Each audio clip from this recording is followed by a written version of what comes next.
Hello, everyone. I'm Liam Truchard from the Inland News Minute. Joining me now is Richard K. Diatley.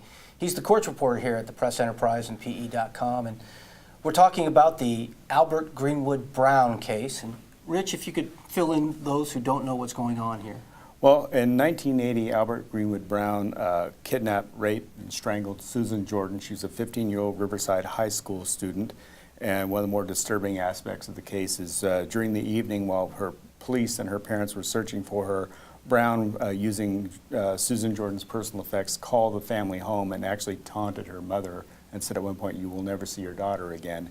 He called back, gave more hints about where she might be found. Eventually, those hints led police to the discovery of her body in an orange grove off Riverside's Victoria Avenue. Mm-hmm. And he was convicted in 1982. Has there ever been any doubt about his guilt in this case? As you said, convicted and sentenced to death in 1982. All of his challenges have been procedural. The district attorney's office in its papers has said he's actually shown no remorse for this, and that this is not an issue of whodunit, that Albert Greenwood Brown Jr. is the man. Okay. And now, 28 years later, he has an execution date, but that's kind of in question. Right. His execution date got moved Monday from 1 minute after midnight Wednesday to 9 p.m. Thursday.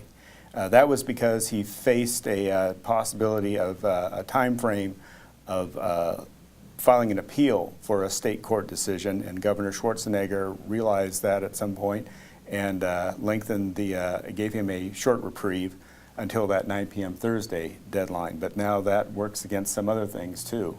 That is 3 hours shy of the expiration date for sodium thiopental, the first of the 3 drug cocktail that will be administered to him for his execution.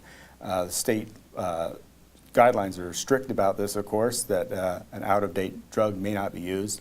The manufacturer of that drug, meanwhile, has said that they are having production problems, will have no new issue of that drug until after the first of the year.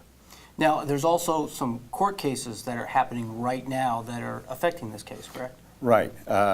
His attorneys are working both the state and federal court system, and late last night, the U.S. Ninth Circuit Court of Appeals issued a ruling that a judge who on Friday cleared the way for Brown to be executed now has to review that decision.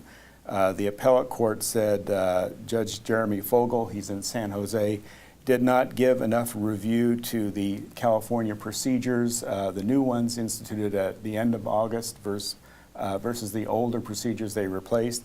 They also said he didn't do a good enough job of weighing the standards of the U.S. Supreme Court set for lethal injection in 2008 against the standards of the new California procedure. They pushed all that back to him and said, "You've got to look at that more carefully, and we don't care how much time it takes," significantly. And what is he doing about that?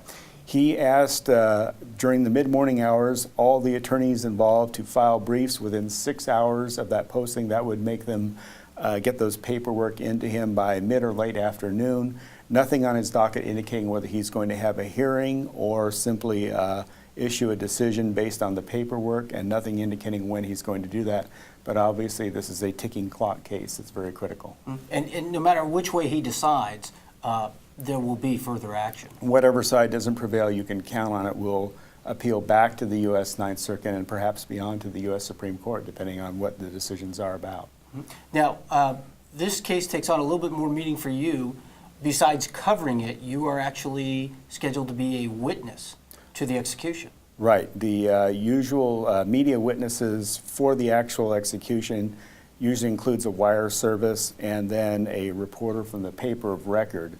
So it's not so much me as it is the Press Enterprise, as the newspaper, the local newspaper of where this crime took place. But whenever this execution takes place, I'm scheduled to be there. Okay. Well, thank you, Rich, for joining us. Thank you. And for all of you out there, please know that there's going to be a lot of changes and updates between now and the scheduled execution time at 9 p.m. Thursday. So please check with PE.com throughout that time for those updates. I'm Liam Truchard. Thanks for joining us.